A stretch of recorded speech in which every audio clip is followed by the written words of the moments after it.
আপনি যত ইবাদত বন্দেগী করেন, জায়েজ কোন কথা মা বাবার যদি না মানেন, তাদের শুকরিয়া আদায় না করেন, আপনি যেন আল্লাহকেও মানেননি। এই জন্য সুলাইমান নবী এখন নবী, তিনি আল্লাহর শুকরিয়া আদায় করার পাশাপাশি মা আর বাবার নাম নিয়েছিলেন। আমরা যারা সন্তান আছি, মা বাবা যাদের আছে, অবশ্যই এদিকে আমাদের খেয়াল রাখা লাগবে। আপনি আকাশ পরিমাণ ইবাদত বন্দেগী দিয়ে কি করবেন? আপনার মা বাবা যদি সন্তুষ্ট না থাকে আপনার প্রতি, জায়েজ পন্থায়। আমাদের পাশের দেশ, প্রতিবেশী দেশ, এই যে এরা মানুষের সম্মান নিয়ে যেভাবে সিনেমিনি খেলে, বিশেষ করে এই 54 বছর যা করেছে মেজর ডালিমের সংবাদ টকশো, এগুলো দেখে আপনি ক্লিয়ার হয়ে গেছেন। এর আগেও ক্লিয়ার অনেকে ছিল, আমরা এই প্রজন্মের মানুষগুলো তার মুখের কথা শুনে পুরা ক্লিয়ার হয়ে গেছে যে বাংলাদেশের বুদ্ধিজীবী, বাংলাদেশের আলেম ওলামা, জ্ঞানী মানুষ, এদেরকে হত্যার পেছনে হাত আছে আমাদের এই প্রতিবেশী এদের। আর এরা নাকি আমাদের বন্ধু ছিল। এই পৃথিবীতে সবচাইতে নিকৃষ্ট প্রতিবেশীর তালিকা যদি করা হয়, তার 1 নাম্বার নাম আসবে ভারতের। শুধু প্রতিবেশী হিসাবে তারা নিকৃষ্ট না, এ দুনিয়াতে আপনি মাইক্রোসফট খোলেন, ভয়েস অফ আমেরিকার যে রিপোর্টগুলো দেখেন, তাম দুনিয়ায় এখন মিথ্যা কথা সবচাইতে বেশি বলা হয় ভারতে। কারণ এদের সাংবাদিকতা যারা আছে, বিশেষ করে মলম, এই যে হকার, এরা যেভাবে মিথ্যা প্রপাগান্ডা ছড়ায় মানুষকে নিয়ে, শয়তানও মনে হয় এত মিথ্যা কথা দুনিয়ায় বলেনি। শয়তান ওরে দেখে সেলট দেয় যে তুই আমার বাবা, আমি জীবনে এত মিথ্যা কথা বলতে পারিনি, তুই এই কয়দিনই যা বললি। ওনাকে দিয়ে যারা বলাচ্ছিলেন, আশা করছে তারা থামবেন। আপনি যাবার সময় যে কথাগুলো বলে গিয়েছিলেন একেবারে সব অক্ষর অক্ষরে পালন করছেন।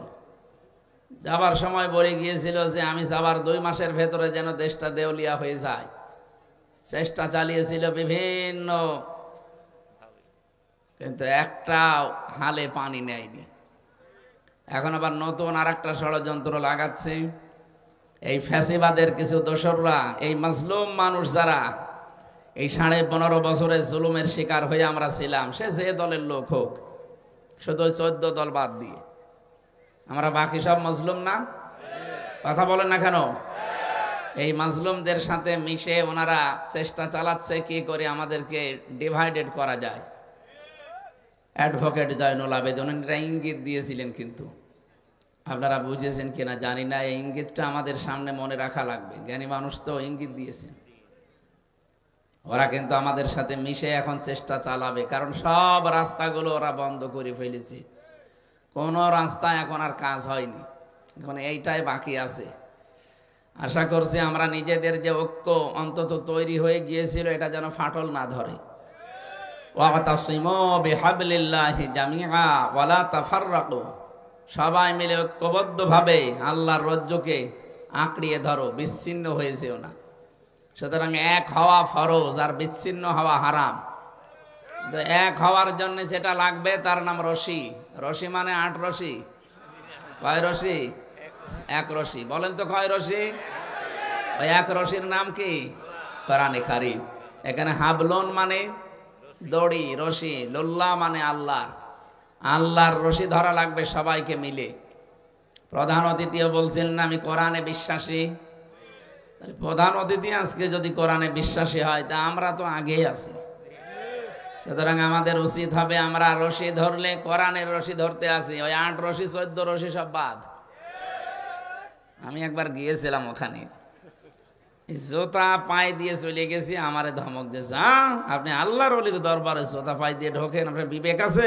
আরে বাবা, ঠিক আছে, জুতা কোথায় রাখবো? বলছে ওখানে রেখে যান, হারিয়ে গেলে গেলে যাবে, তার মানে ও ওখান থেকে সরাবে না। অত পাগল এখনো আমি হয়নি, দরকার হয় জুতা বগলে নেব। নিয়ে গেলাম, মোনাজাত করলাম আল্লাহর কাছে, ভালো মানুষ হলে আল্লাহ মাফ করে দিও, আর যদি 2 নাম্বার হয়, চিটার বাটপার হয়, তুমি শাস্তি যা আছে আরো বাড়িয়ে দিও। কারণ মাজারে যা আমরা দেখি অধিকাংশ গুলো তো কিছু নেই।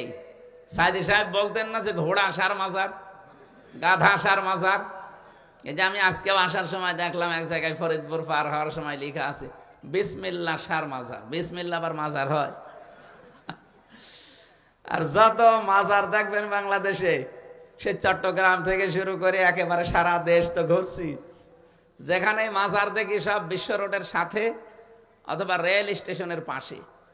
মানে মানুষের আনাগোনা যেখানে বেশি সেখানে হঠাৎ মাজার বসায়, মানে এটা ব্যবসা ছাড়া কিচ্ছু না।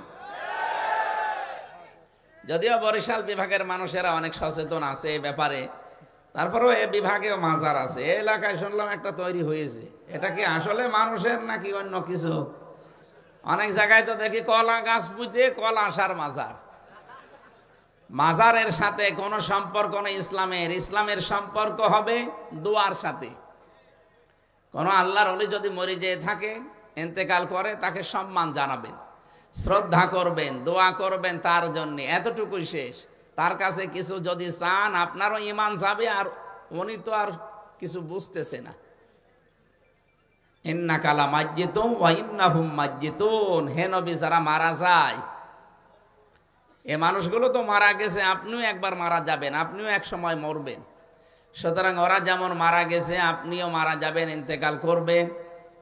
সূরা ফাতিরের ভেতরে আল্লাহ আছে, যারা মারা যায় তাদেরকে আপনি কিছু শোনাতে পারবেন না। তা আপনি যে তাদের কাছে কিছু চান, ওরা তো শোনেই না, আপনি কি চান? সুতরাং কমন সেন্স আমাদের যাদের আছে, মরা পীর হোক জীবিত পীর হোক, কারো কাছে কিছু চাওয়া যাবে না। কিছু চাইলে আপনি আল্লাহর কাছে যাবেন। আমার কথা বোঝা গেছে? মাজার কেন্দ্রিক ইসলাম নয়। লা তাত্তাখিদুল কুবুর মাসাজিদা। কবরকে সেজদার জায়গা বানিও না, এ কথা রাসূলুল্লাহ কার? সুতরাং আমরা আল্লাহ এবং রাসূলকে মেনে চলতে চাই। আল্লাহ আমাদের তৌফিক দেন, বলেন আমিন। মানুষের সম্মান নিয়ে সিনেমিনা খেলা হচ্ছে এখনো পর্যন্ত, যেহেতু ওদের কোনো তালগোল এখনো পর্যন্ত শেষ হয়নি, ষড়যন্ত্র চলছে। আমাদের সতর্ক থাকার জন্য একটাই পদ্ধতি এখন খোলা আছে, ঐক্যবদ্ধ হওয়া লাগবে। আর সেইটার ভিত্তি হতে হবে কোরআন। কোরআনের বাইরে যদি কেউ যায় না, তার সাথে আমার কোনো ঐক্য নেই। কে কথা বলেন না কেন? কারণ এই দেশের মূল ভিত্তি আল্লাহর কোরআন। কোরআন আছে, এ দেশটা আছে। কোরআন থাকবে না, এ দেশও থাকবে না। ৯৬% মুসলমান আমরা এখানে কোরআন নিয়ে বাস করি। কথা বলেন ঠিক কিনা? অন্যান্য দেশে যেখানে যা আছে, এই ছেলে পরে কথা বলবেন ভাই, এখানে যেন কেউ না আসে।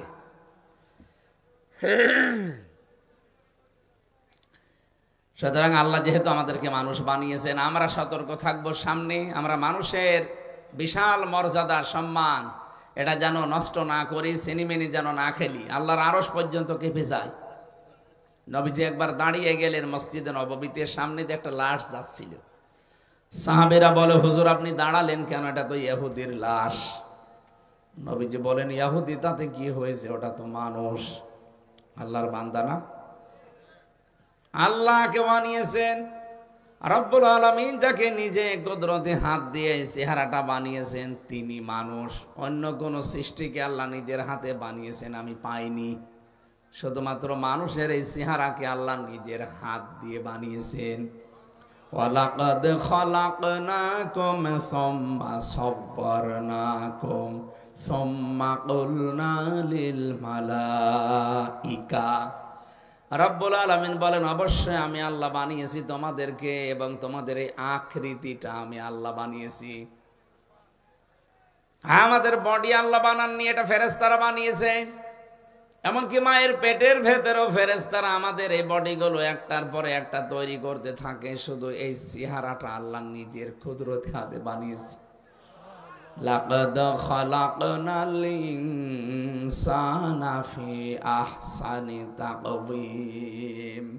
এই জন্য পৃথিবীতে সবচাইতে সুন্দর দেখবেন মানুষের চেহারা।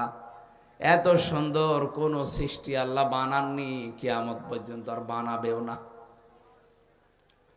এই জন্য আল্লাহ আমাদের শুধু বানিয়ে শেষ করেননি, আমাদের যেহেতু সম্মান দিয়েছেন, আমরা এখন সম্মানিত। যার কারণে বিশ্বাস করেন তার নাম কিন্তু কোরআন শরীফ।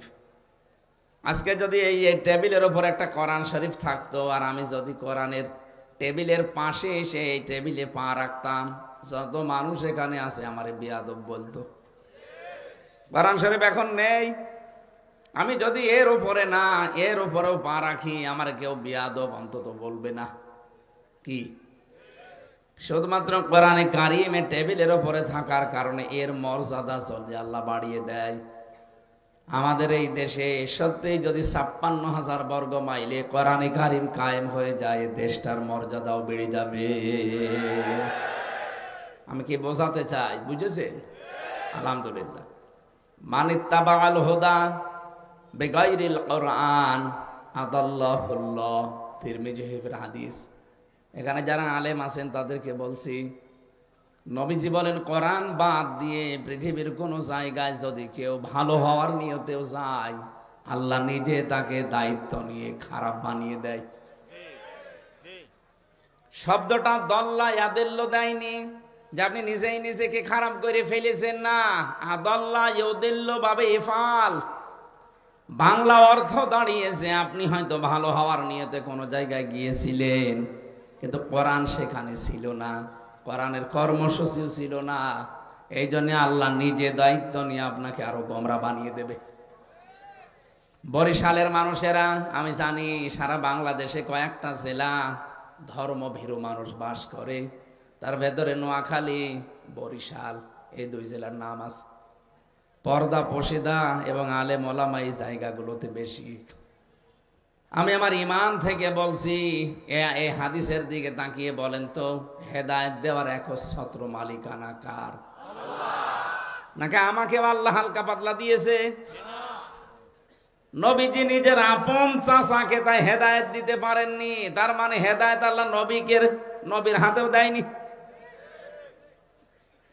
বিশ্ব নবীর যে আপন চাচা আবু তালেব যেদিন মারা যাচ্ছিল, নবীজি মাথার কাছে গিয়ে বললেন, ইয়া আম্মি আবি তালিব, লা ইলাহা ইল্লাল্লাহ হাজ্জুল লাকা ইনদাল্লাহি ইয়াউমাল কিয়ামাহ, রাহুল বুখারী।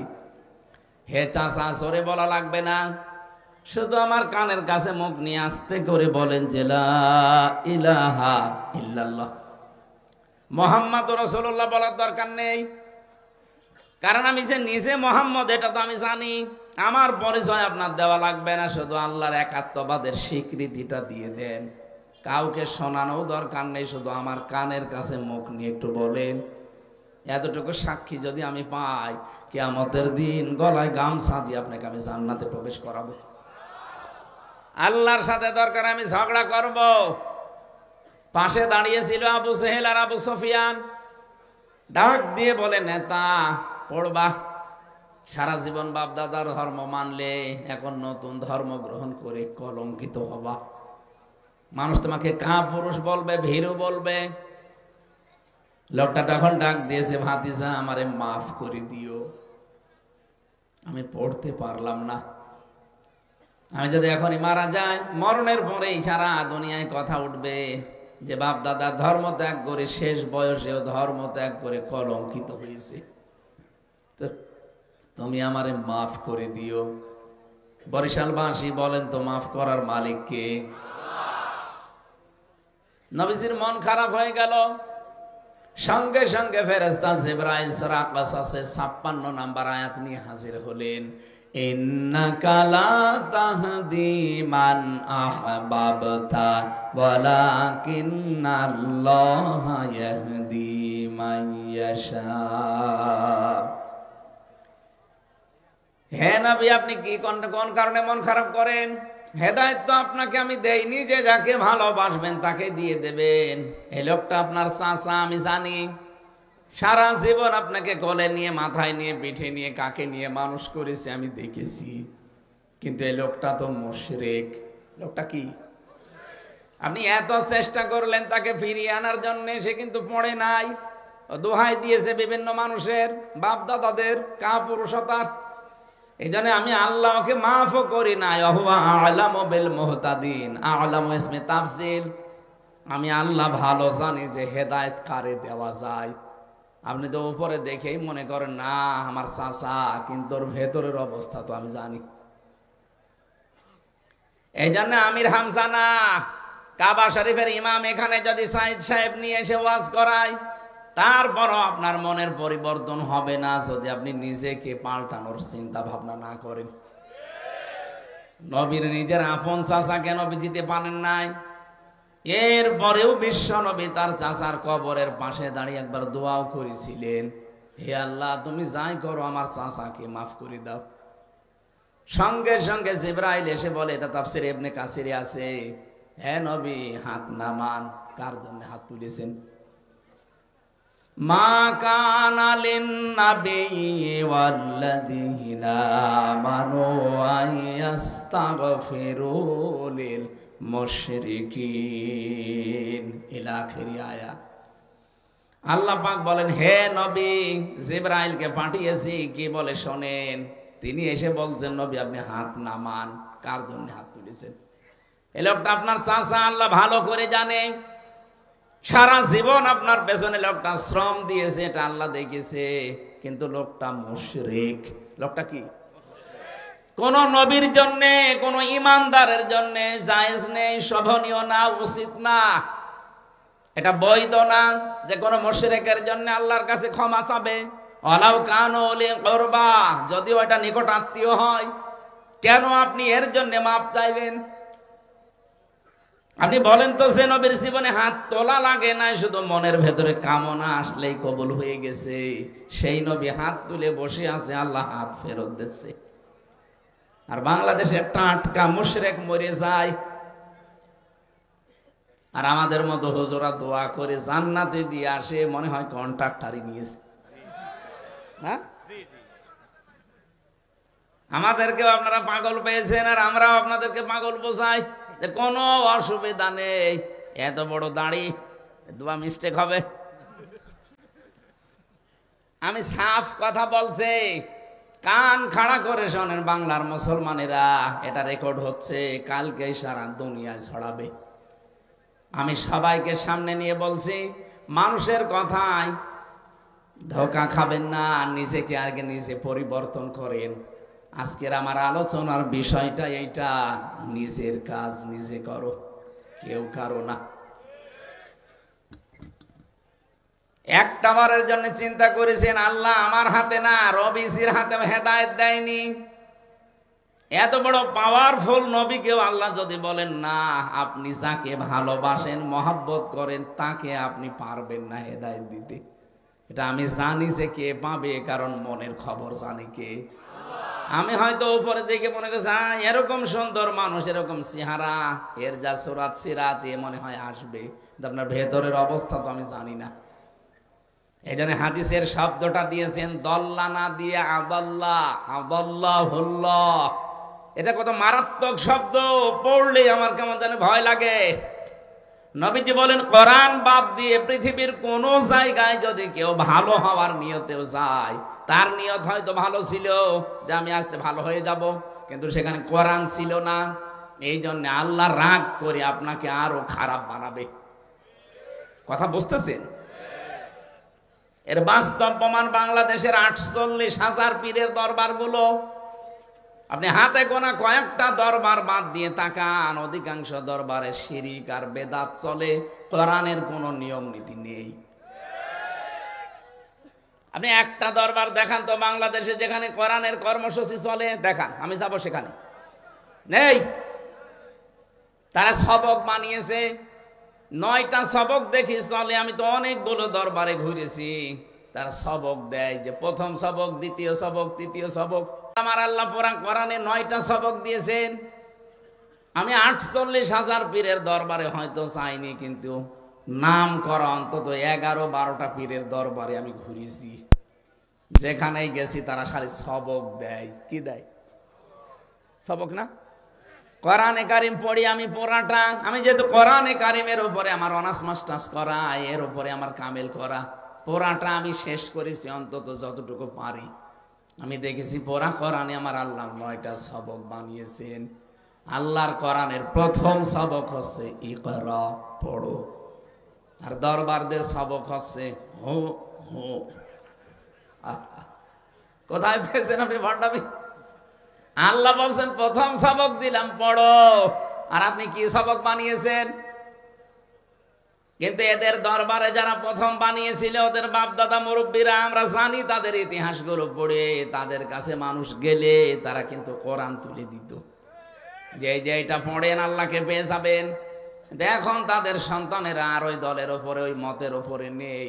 তাদের কাছে গেলে এখন আর কোরআন দেয় না, কারণ তারা নিজেরাই কোরআন জানে না। কোরআনের মর্ম বাণীগুলো তারা নিজেরাই এখন আর জানে না। কোরআনে কারিম যে কি চাই, কি বলতে চাই, কি কায়েম করতে চাই, সেগুলো তারা নিজেরাও জানে না, এই জন্য জানাতে পারে না। গেলে ওই জিকির দিয়ে দেয়, তাও তো জাত মতো জিকির দিলে তো হয়, দেয় হো হো। আর চট্টগ্রাম বিভাগে আপনি যাবেন, এমন এমন দরবার আসে যেখানে জিকির হয় শুধু বাবাদের নামে। শাহ আলী বাবা, কেল্লা বাবা, ফতে বাবা, ইয়ালি বাবা, ন্যাংটা বাবা, এই বাবার জিকির হয়। এবার আসেন তো হাদিসের বাস্তব শিক্ষায় যাই। আমি কিন্তু সত্যি আল্লাহর কথা একেবারে আল্লাহর দিকে তাকিয়েই বলছি। যেখানে কোরআন নেই ওই জায়গায় যদি আপনি ভালো হওয়ার নিয়তেও যান, আপনাকে হামজা খারাপ বানাবে না, আপনাকে সরাসরি গোমরাহ করে দেবে কে? সুতরাং আজকে থেকে সিদ্ধান্ত নেবেন যে দরবারে কোরআন চলে না, কোরআনের কর্মসূচি নেই, ওই দরবারের প্রতিষ্ঠাতা আমার বাবাও যদি হয়, আমি ওই দরবারে নেই। এই কথা বলে না কেন? কত দরবারে মানুষ যায় ভালো হওয়ার নিয়তে, আগে গাঁজা খেত না, দরবারে গিয়ে গাঁজা ধরেছে, কি ভালো হয়েছে না খারাপ হয়েছে?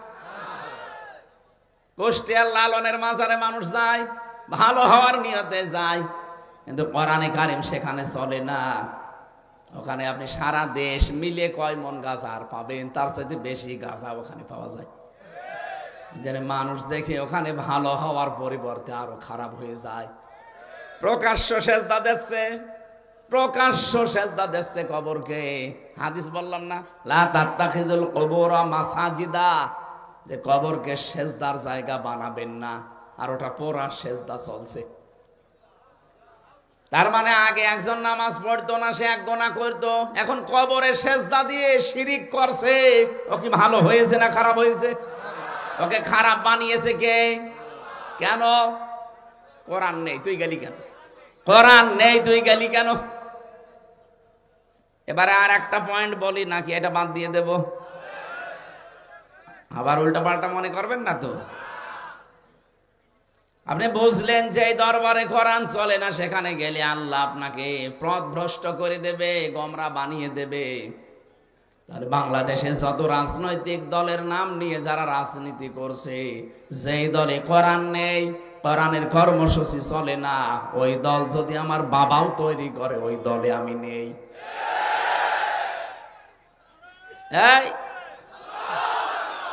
এটা প্রকাশ্য রাজনীতি হয়ে গেল, তারপরেও টের পাচ্ছেন না। এটা রাজনীতি না?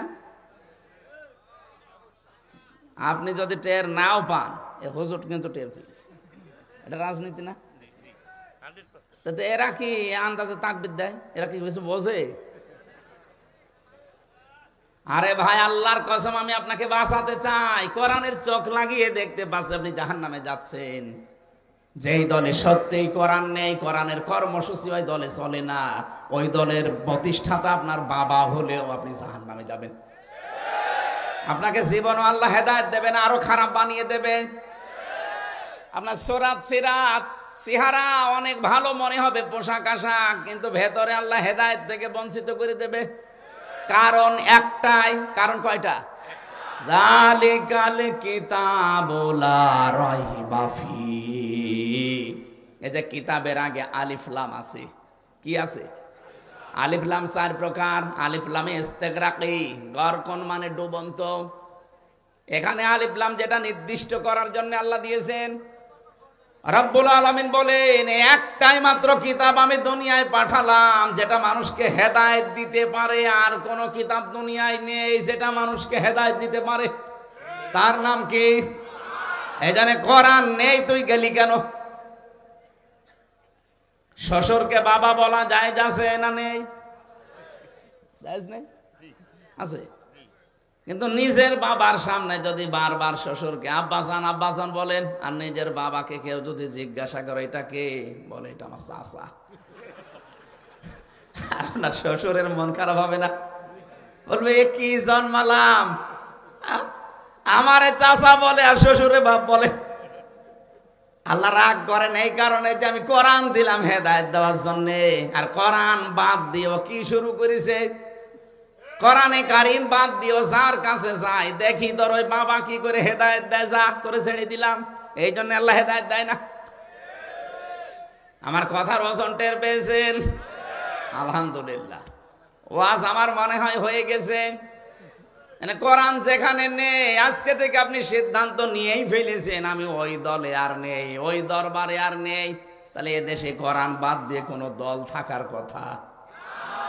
এই তো মাহফিল শেষ, আমি দোয়া করে দিই না, মানে আপনাকে মানা লাগবে, আমি খালি বলে যাবো আপনি শুনে যাবেন, মানে ওয়াজ তো হয়ে গেছে, ওয়াজ হয়ে যায়নি। এরপরেও যদি কেউ না বোঝার ভান করে থাকেন তার জন্য আমার একটু বলছি, কিন্তু আমার ওয়াজ কিন্তু হয়ে গেছে আলহামদুলিল্লাহ।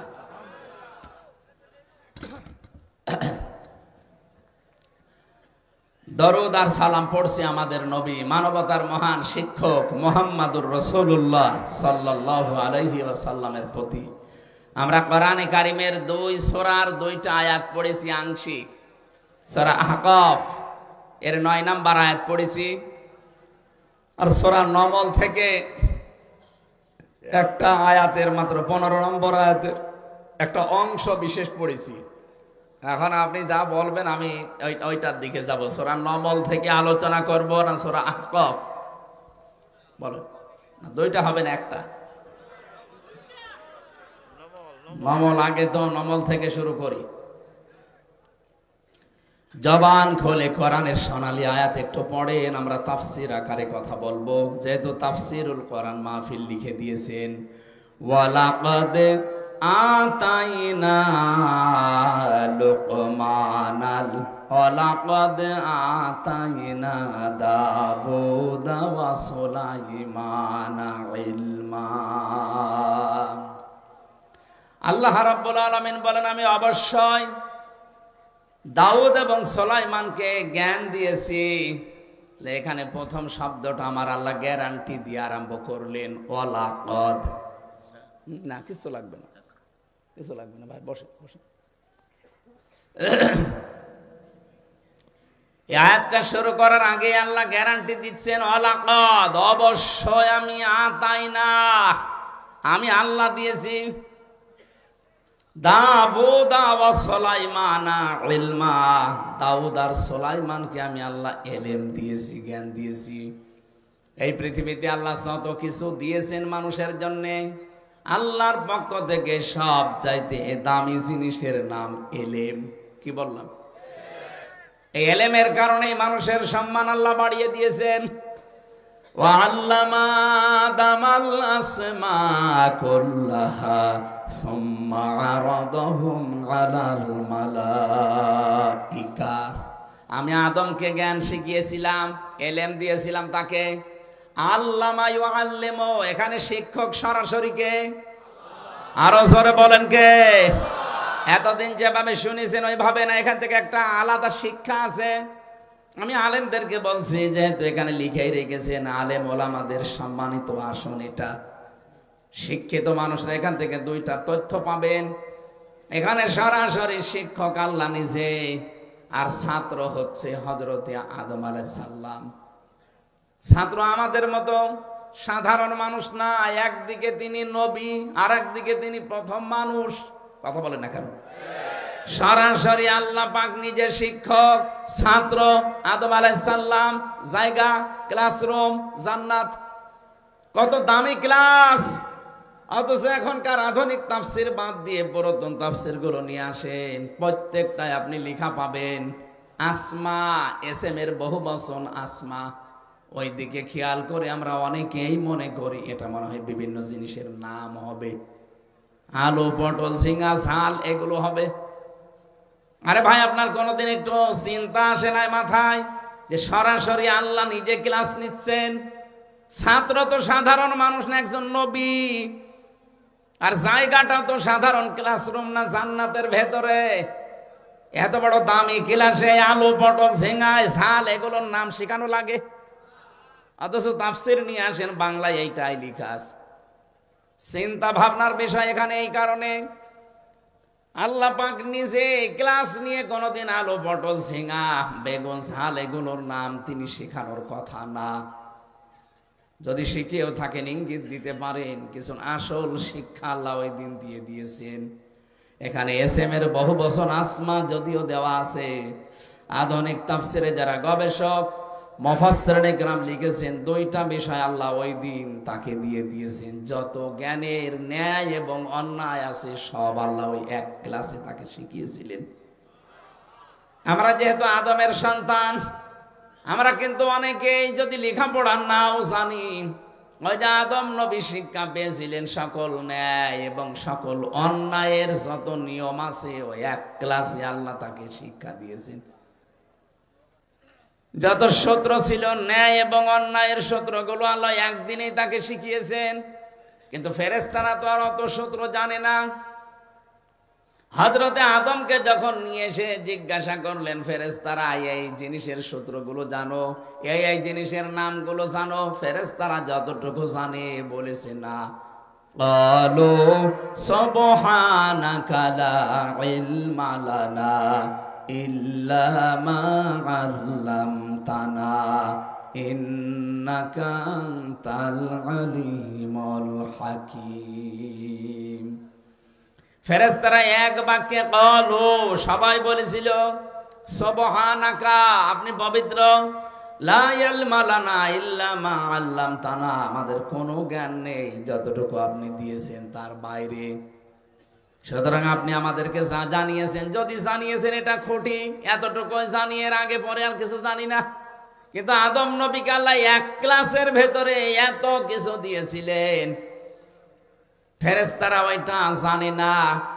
আমরা যদি ওই ক্লাসে ছিলাম না, কিন্তু আমরা আদমের সন্তান হিসাবে দুনিয়ায় লেখাপড়া না করলেও জানি যে এটা ন্যায়, এটা অন্যায়।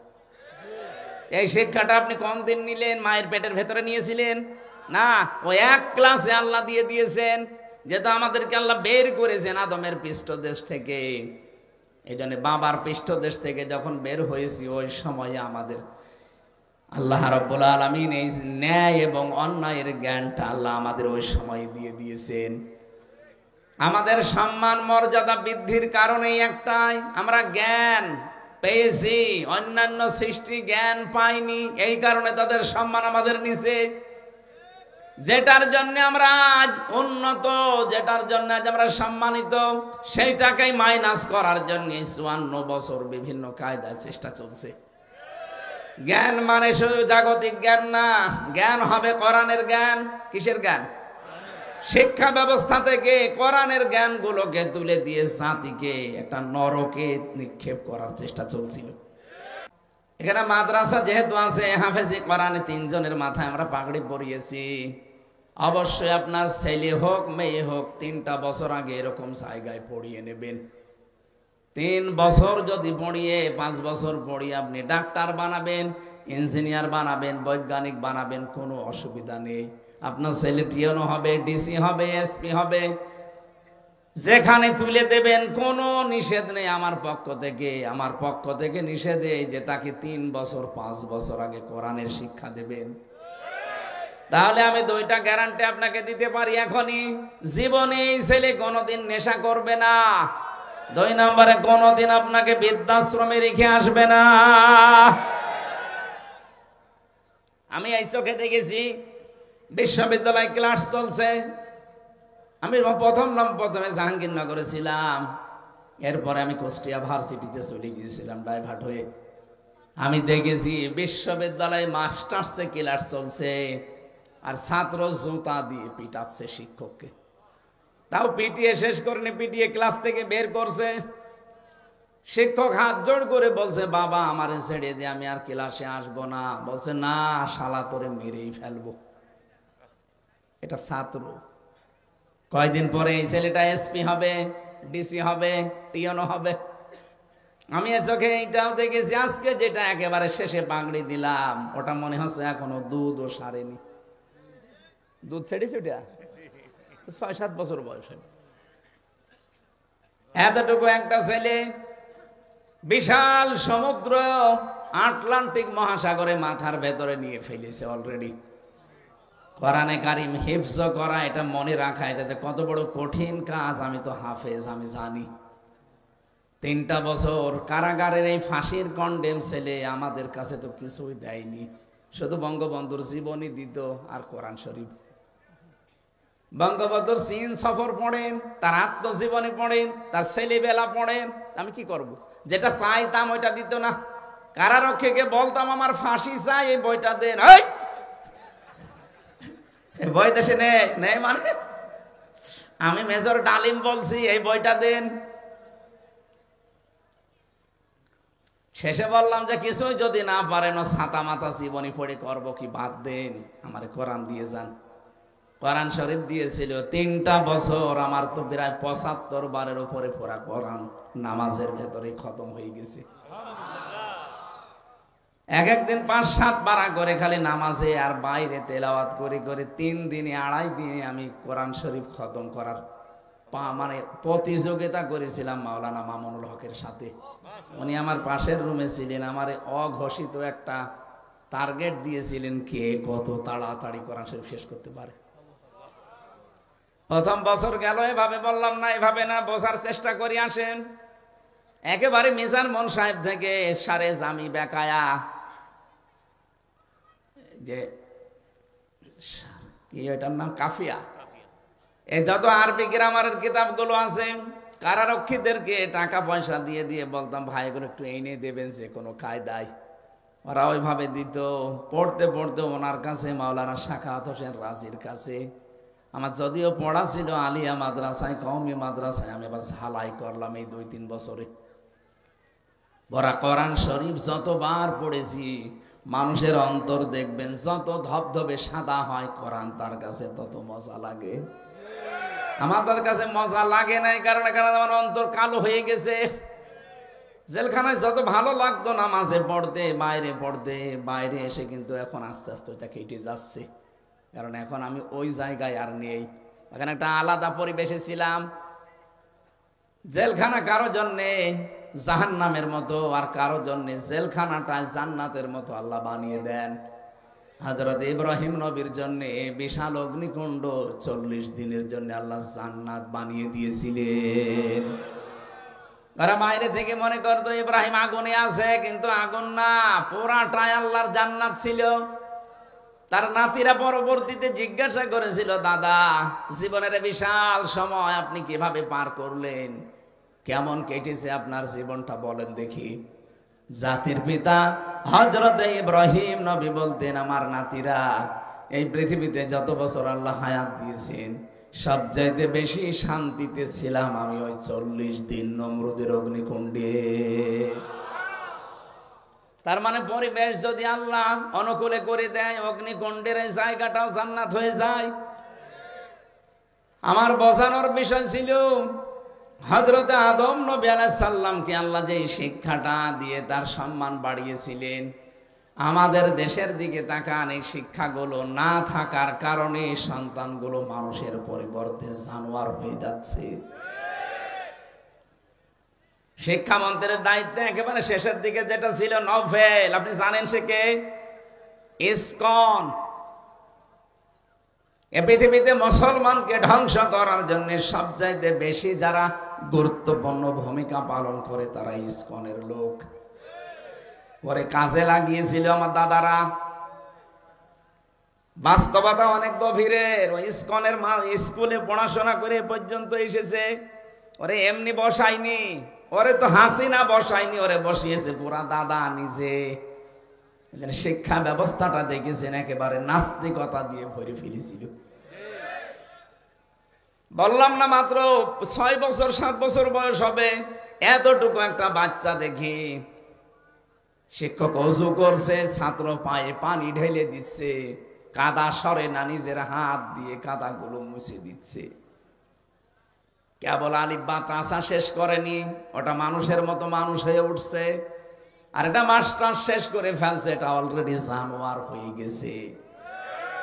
এজন্য আমরা চাই এদেশের মানুষকে যদি আমরা মানুষের মতো মানুষ বানাতে চাই, নম্র ভদ্র শিক্ষিত আর শিক্ষা দিয়ে যদিও জাতিকে উন্নত করতে চাই, মাস্ট বি কোরআনের শিক্ষা লাগবে।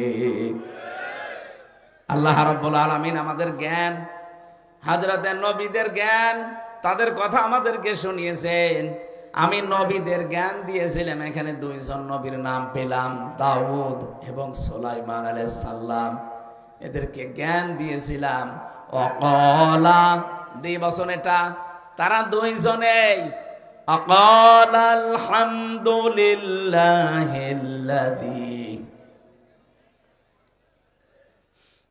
অকল আলহামদুলিল্লাহিল্লাযী ফাদ্দালানা আলা কাসীরিম মিন ইবাদিহিল মুমিনিন। জ্ঞান পাওয়ার পরে মানুষের উচিত হচ্ছে শুকরিয়া আদায় করা সর্বপ্রথম আল্লাহর।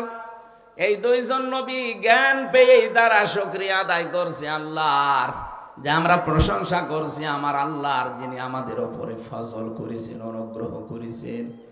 আলা কাসীরিম মিন ইবাদিহিল মুমিনিন, হাজার হাজার মানুষের ভেতর থেকে, হাজারো মুমিন বান্দা বান্দীদের থেকে আল্লাহ আমাদেরকে আলাদাভাবে জ্ঞান দিয়ে আমাদের মর্যাদা আরো বাড়িয়ে দিয়েছেন। এখান থেকে কয়েকটা শিক্ষা আসে। ফি জিলালিল কোরআন মুফাসসির লিখেছেন, এই পৃথিবীতে যেই মানুষগুলো সত্যি আল্লাহর পক্ষ থেকে জ্ঞান পায়, তারা অন্যান্য মানুষের সাথে যেন কম্পেয়ার করে আল্লাহর শুকরিয়া আরো বেশি আদায় করে। কারণ দুনিয়ায় দুইটা জিনিস নিয়ে হিংসা করা যায় যাচ্ছে। আল্লাহ যাকে কোরআনের জ্ঞান দিয়েছে সে যেন সব সময় এটা নিয়ে ব্যস্ত থাকে, যে ওর চাইতে আমি বেশি এটা নিয়ে ব্যস্ত থাকব। আর যারে আল্লাহ সম্পদ দিয়েছে সে যেন যত পারে দান সাদগা করে নিজের আখের গুছিয়ে নেয়। এই দুইটা জায়গা ছাড়া দুনিয়ার কোন জায়গায় হিংসা করা জায়েজ নেই। অথচ এই দুইটা জায়গায় আমরা কৃপণ। এখানে আমরা জ্ঞান অর্জন করে বিতরণ করতে চাই না, সম্পদ আসলে আমরা দান সাদগা করা ভুলে যাই। নবীদের আচরণ দেখলেন আয়াতে আল্লাহ জানিয়েছেন। আল্লাহ রাব্বুল আলামিন বলেন, দুইজনে এই কথা বলেছে, আলহামদুলিল্লাহিল্লাযী ফাদ্দালানা আলা কাসীরিম মিন ইবাদিহিল মুমিনিন।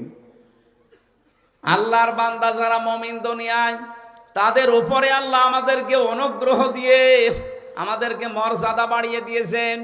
এজন্য এখানে যারা এসেছি কম বেশি আমরা অবশ্যই যারা আসে নাই তাদের তুলনায় জ্ঞানী। কথা বলেন না কেন? তাহলে আমাদের এই জ্ঞানকে আমরা কি করে কাজে লাগাতে পারি? জ্ঞান অনুযায়ী যেই লোকটা কাজ করবে ওই লোকটাই আল্লাহর কাছে সবচাইতে প্রিয় মানুষ।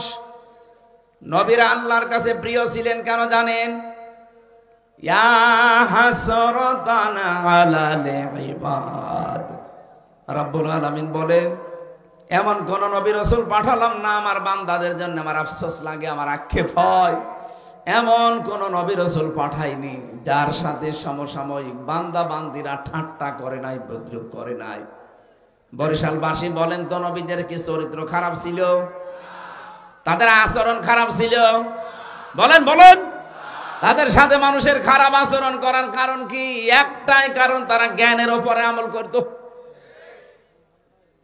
জ্ঞানের উপরে আমল করতে গিয়ে অনেক নবী তাদের নাম পর্যন্ত হারিয়ে ফেলেছে। হযরতে মুসা নবীর দিকে তাকান, ইহুদিরা তার নামই পাল্টিয়ে দিয়েছে যোসেফ।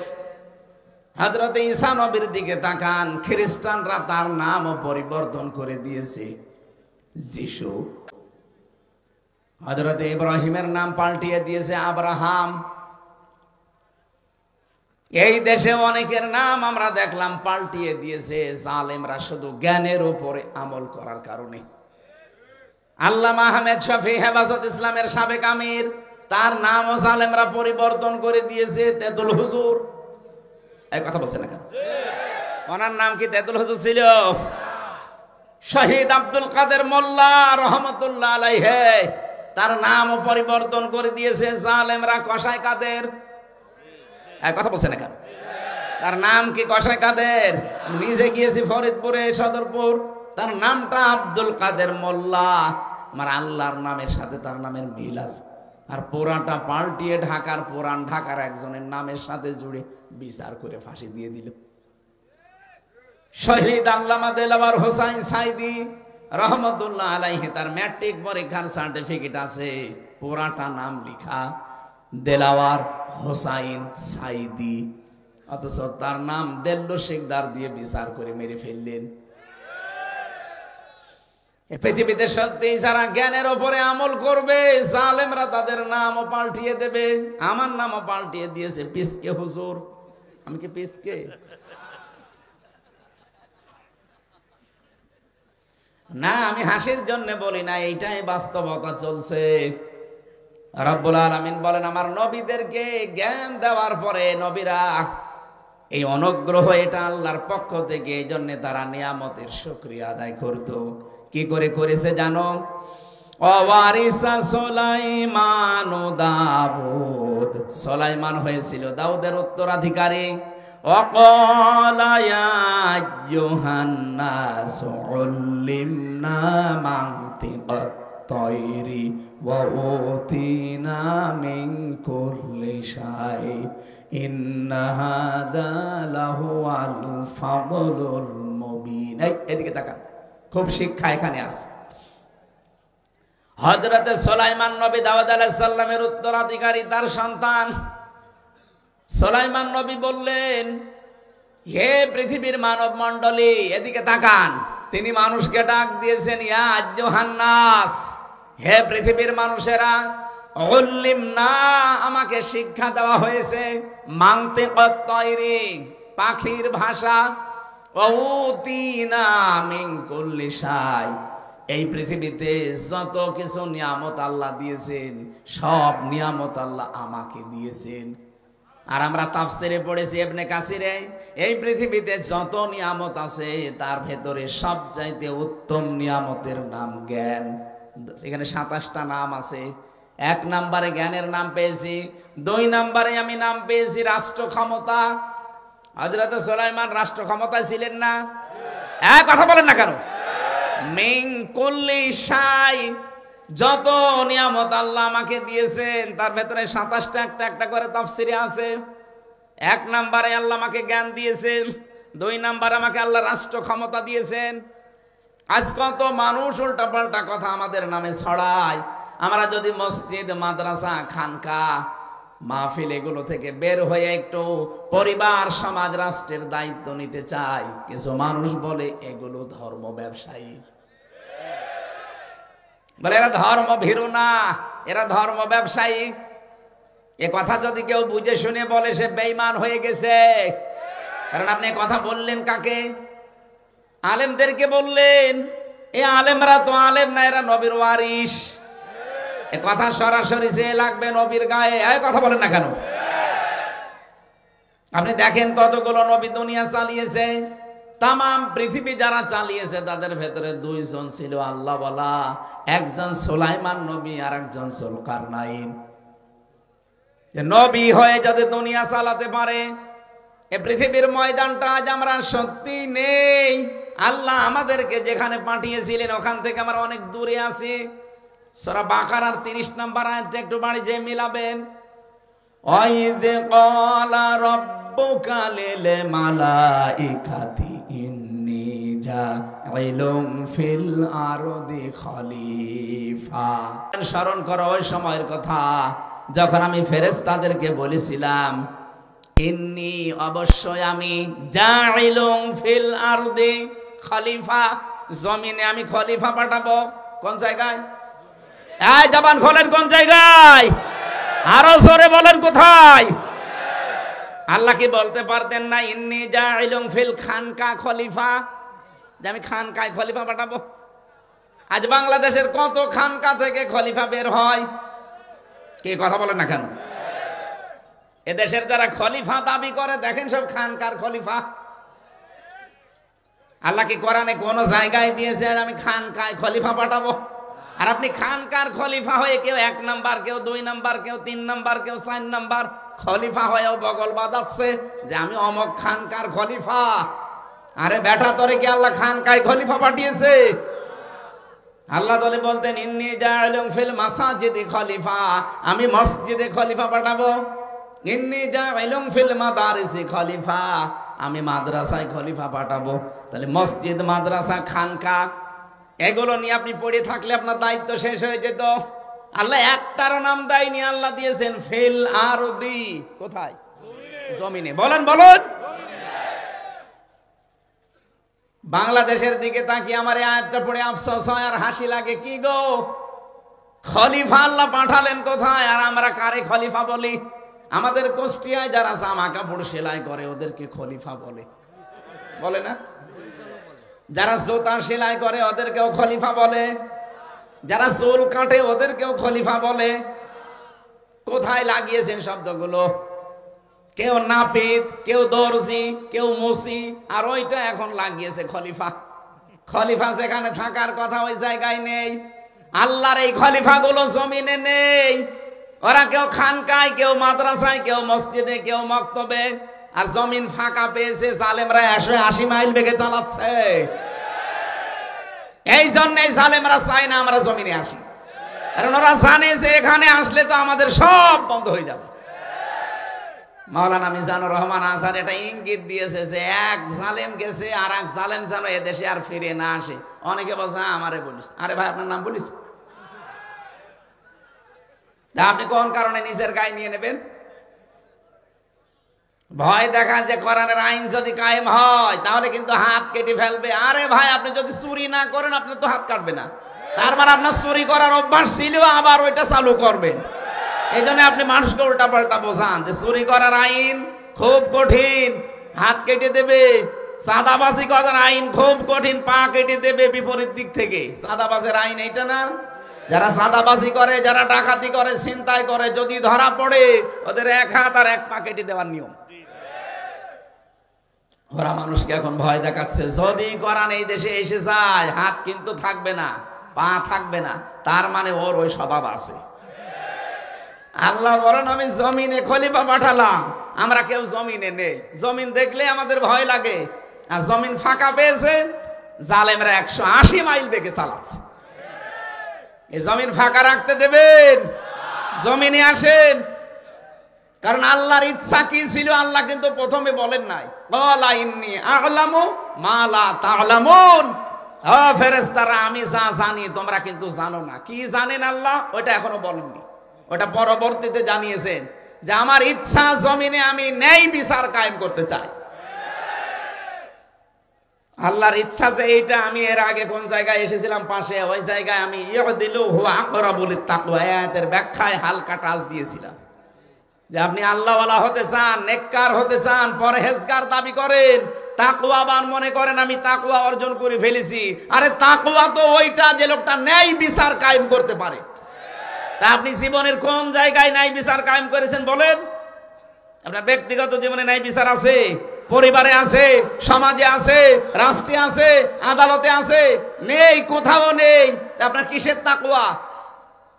ইয়দিলু, ন্যায় বিচার কায়েম করো, হুয়া আকরাবু লিত-তাকওয়া, এটা তাকওয়ার নিকটবর্তী পন্থা। আত্তাকুল্লাহ, আমি আল্লাহকে ভয় করো। ইন্নাল্লাহা খাবীরুম বিমা তা'মালুন, তোমরা যা করো সব জানেন কে? আমি যেটা বোঝাতে চেয়েছি আয়াত দিয়ে আমি ইঙ্গিত দিলাম, বুঝেছেন হয়তো। আমরা আজ জমিনে নেই, জমিন ফাঁকা পেয়েছে, জালেমরা মন মতো চালাচ্ছে। এই 54 বছর চালিয়েছে, আবারও অনেকে চালাতে চায় না। আর জমিন মন মতো চালাতে দেওয়া হবে না। এ জমিন এখন থেকে চলবে শাহাদতের রক্ত যেখানে পড়েছে, শহীদদের মন মতো চলবে। কথা বলেন।